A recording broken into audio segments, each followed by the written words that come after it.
Hai semuanya, kembali lagi di channel Portal Edukasi. Pada kesempatan kali ini kita akan membahas rangkuman materi PS kelas 7 tema 1, yaitu tentang keluarga awal kehidupan. Materi ini sudah kurikulum merdeka ya. Mari kita mulai dengan keberadaan diri dan keluarga.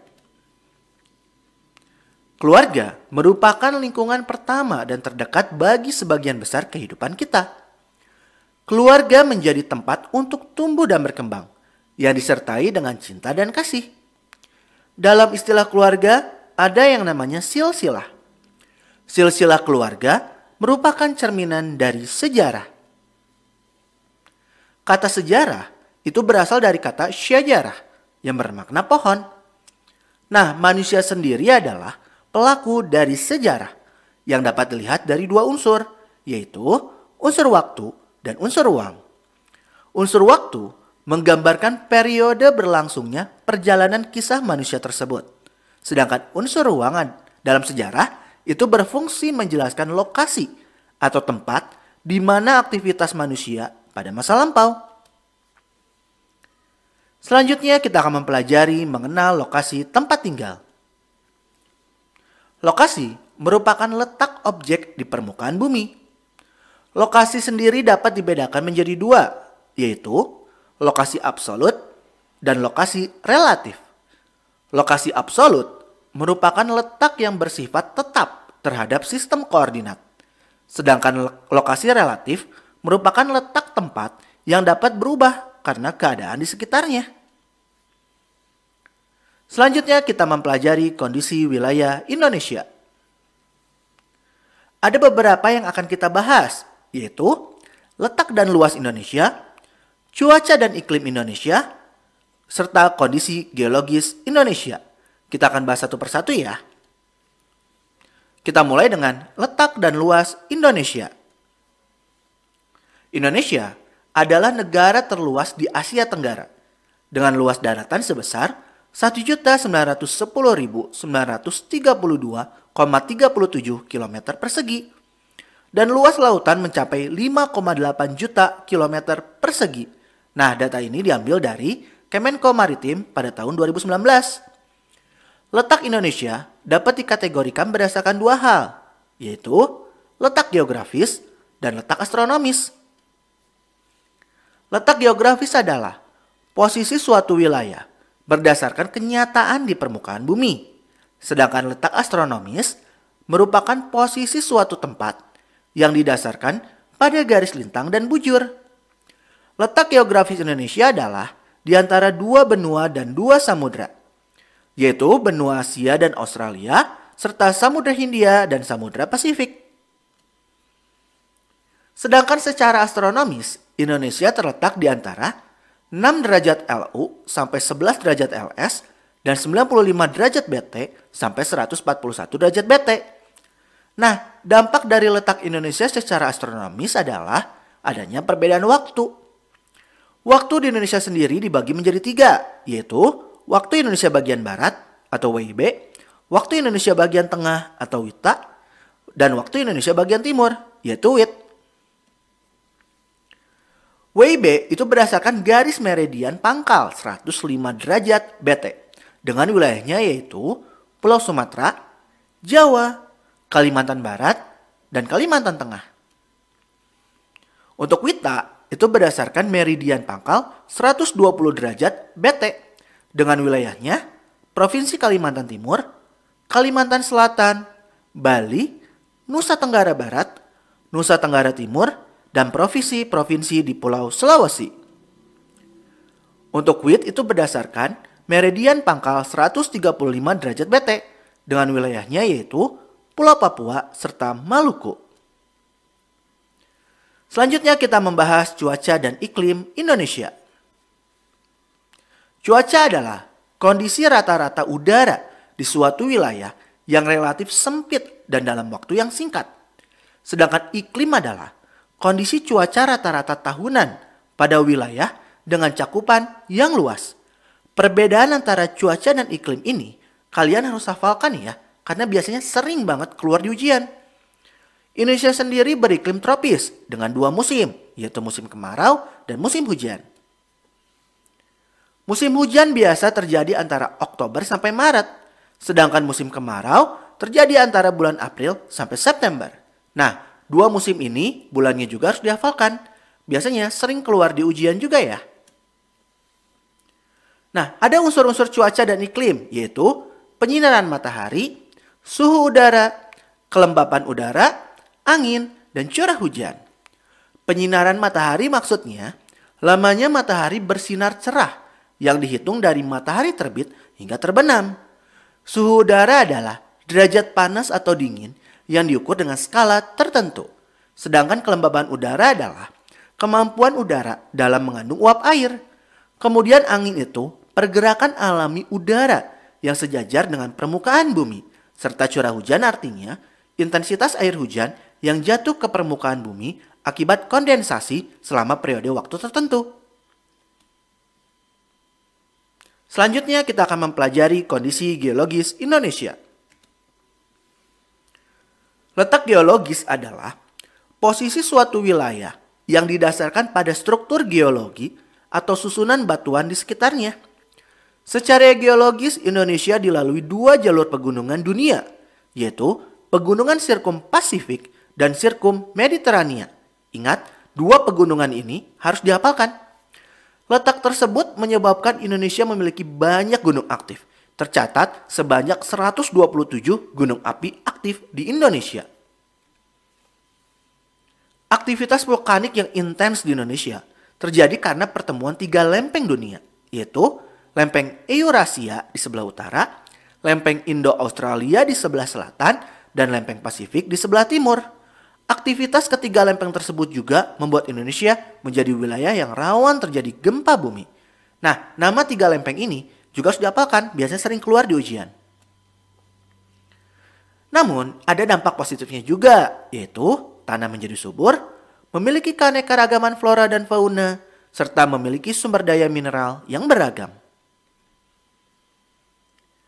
Selanjutnya kita masuk ke materi baru, yaitu pemahaman lokasi melalui peta.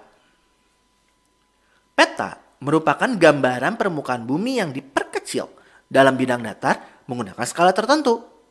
Ilmu kartografi adalah ilmu tentang penggambaran permukaan bumi. Nah, orang yang ahli membuat peta itu dinamakan kartografer. Berikut ini merupakan komponen-komponen pada peta. Ada judul peta, skala peta, simbol peta, warna peta, legenda, orientasi, serta sumber dan tahun pembuatan. Nah, ini kita akan bahas satu persatu ya. Judul peta merupakan identitas untuk mengetahui dan menginterpretasikan daerah yang tergambar dalam peta. Sedangkan skala merupakan perbandingan jarak pada peta dengan jarak yang sebenarnya. Nah, skala sendiri dibagi menjadi tiga. Ada skala numerik, skala verbal, dan skala grafis. Skala numerik yaitu skala yang dinyatakan dengan angka pecahan. Sedangkan skala verbal adalah skala yang menunjukkan jarak inci di peta sesuai jumlah mil di lapangan. Dan untuk skala grafis adalah skala yang ditunjukkan dengan grafis atau grafik.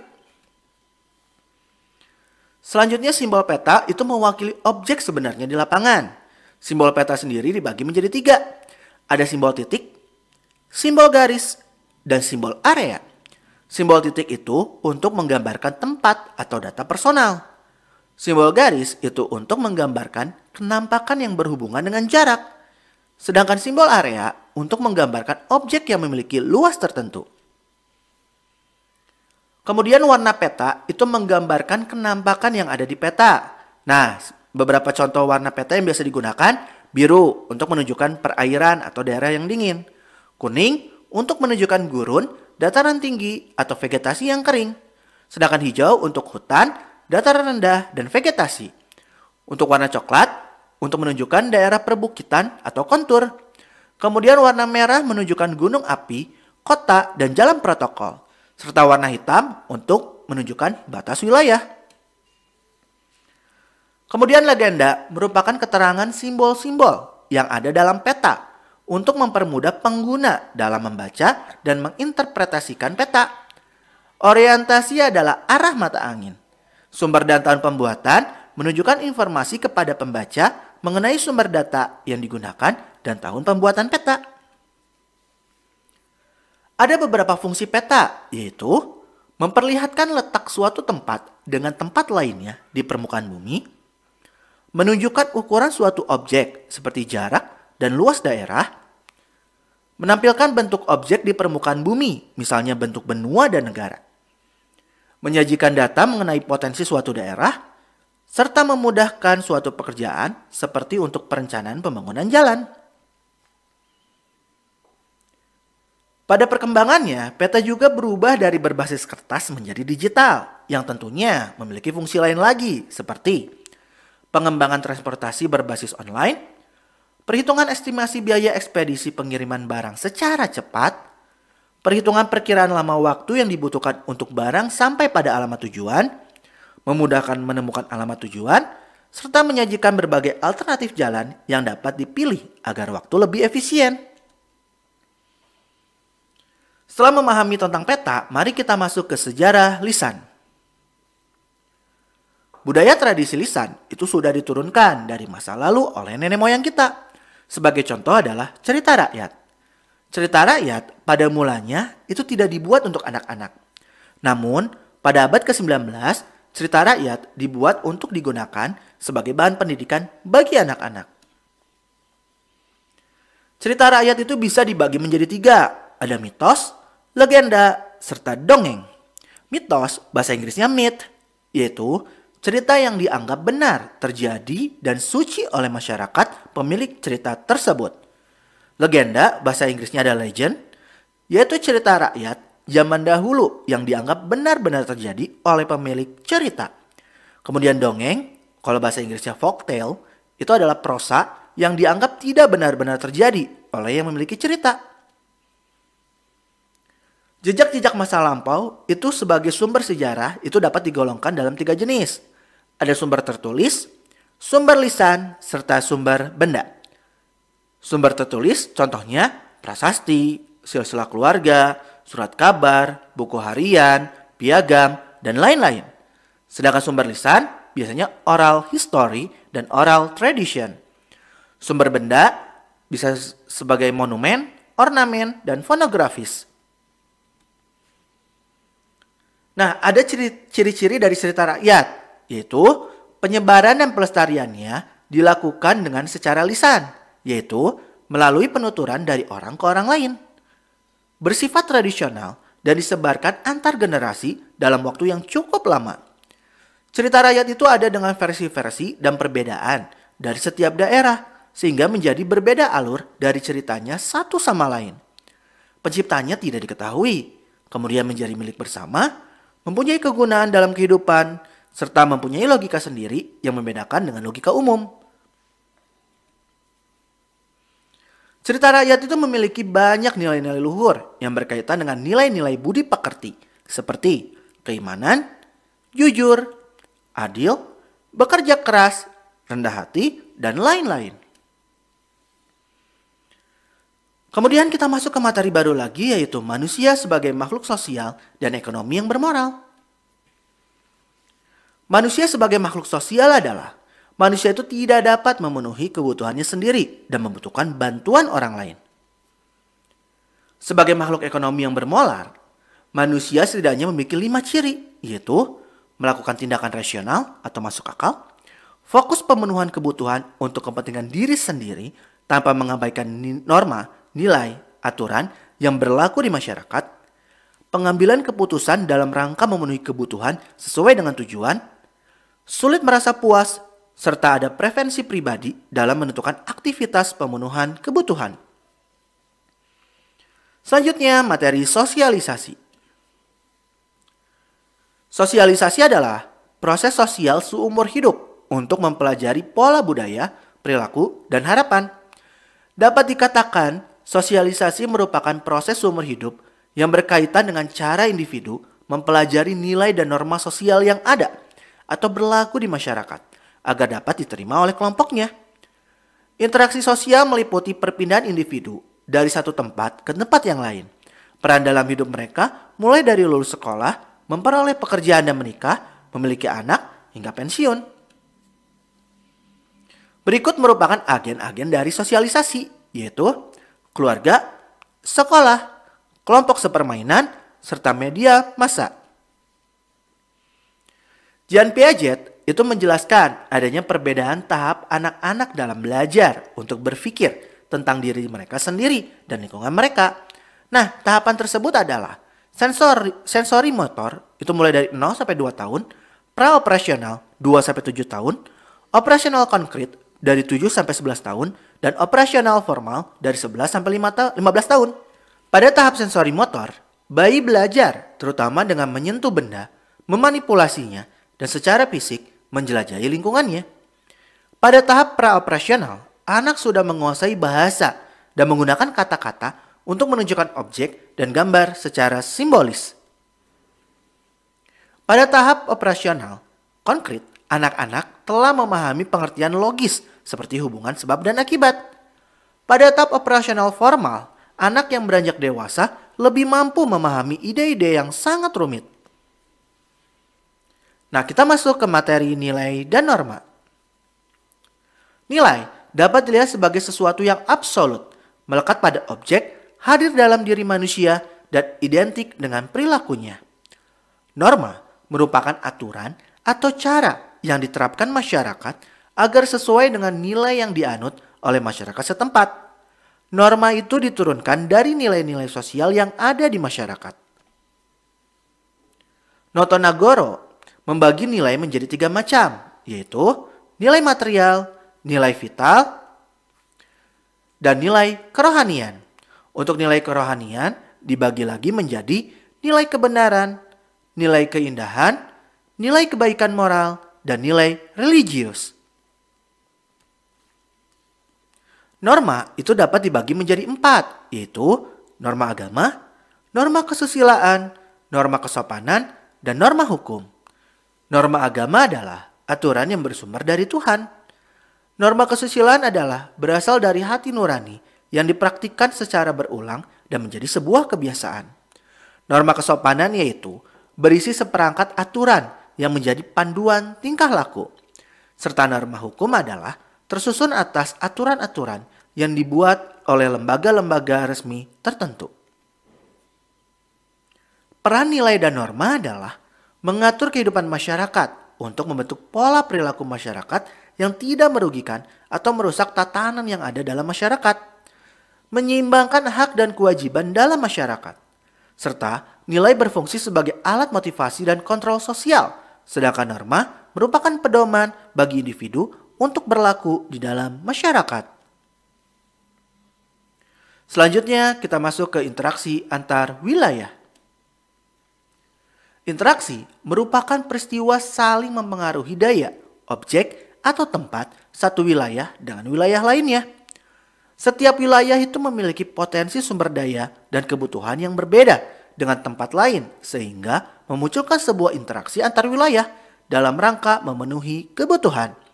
Sebagai contoh yang paling mudah, ada perbedaan jelas antara perdesaan dengan perkotaan. Nah, berikut ini perbandingan karakteristik wilayah perdesaan dengan perkotaan.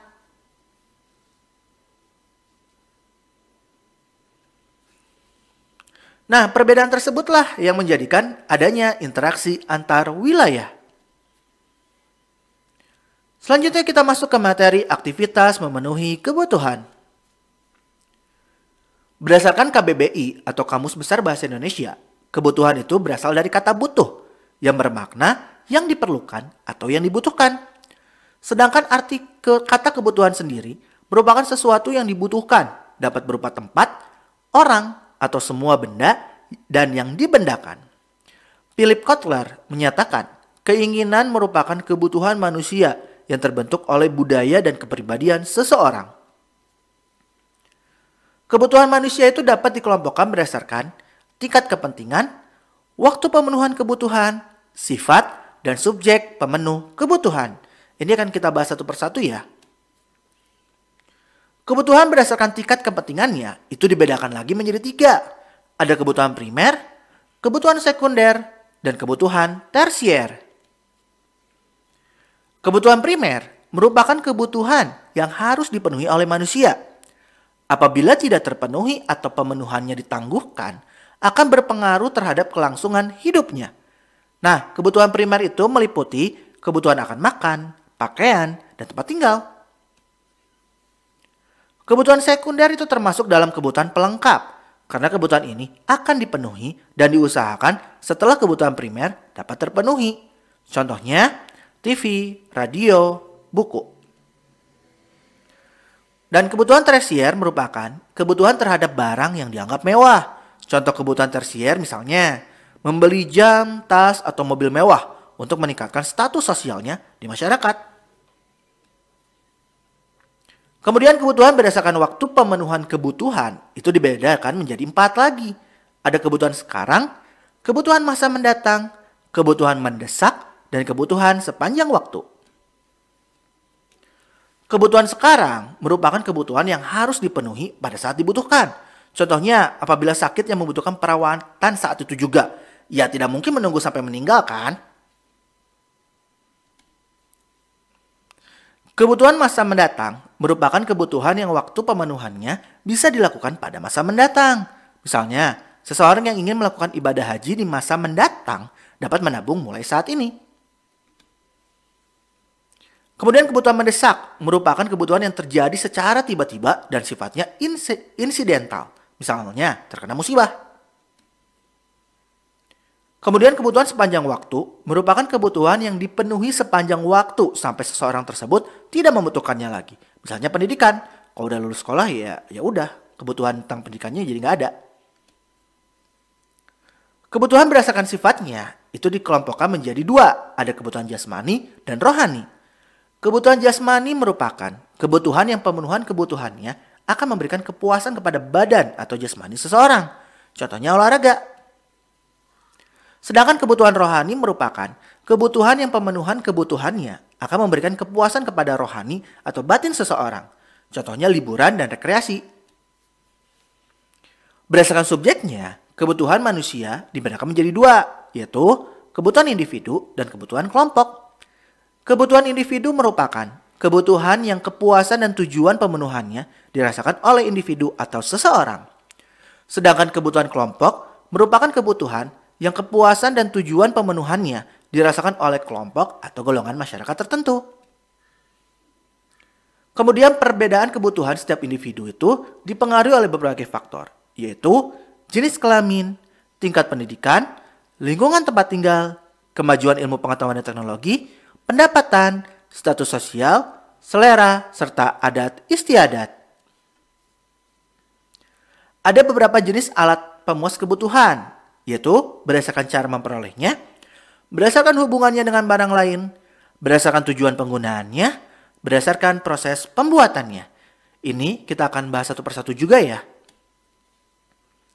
Berdasarkan cara memperolehnya, alat pemuas kebutuhan dibagi lagi menjadi 3, yaitu barang bebas, barang ekonomis, dan barang elit.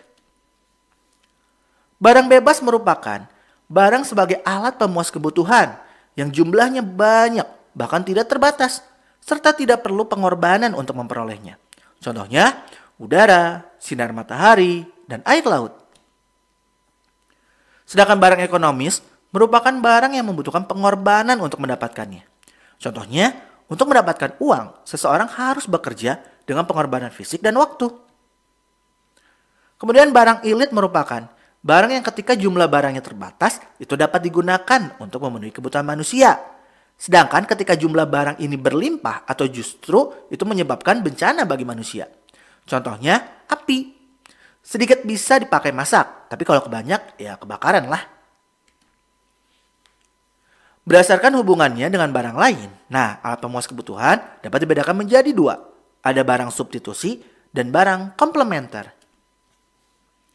Barang substitusi merupakan alat pemuas kebutuhan yang berfungsi sebagai pengganti barang lainnya dengan syarat barang tersebut memiliki kegunaan yang sama. Contohnya, ketika nasi habis tapi masih lapar, ya bisa makan mie, sama-sama kenyang kan? Barang komplementer merupakan alat pemuas kebutuhan yang berfungsi sebagai pelengkap barang lainnya. Contohnya handphone dan charger. Ya kalau nggak ada charger ya wassalam udah deh HP-nya itu. Kemudian berdasarkan tujuan penggunaannya, alat pemuas kebutuhan dapat dibedakan menjadi dua. Ada barang produksi dan barang konsumsi. Barang produksi merupakan barang yang digunakan sebagai alat bantu atau bahan baku untuk menghasilkan barang lain. Contohnya tanah yang digunakan untuk menanam sayuran dan berbagai macam buah.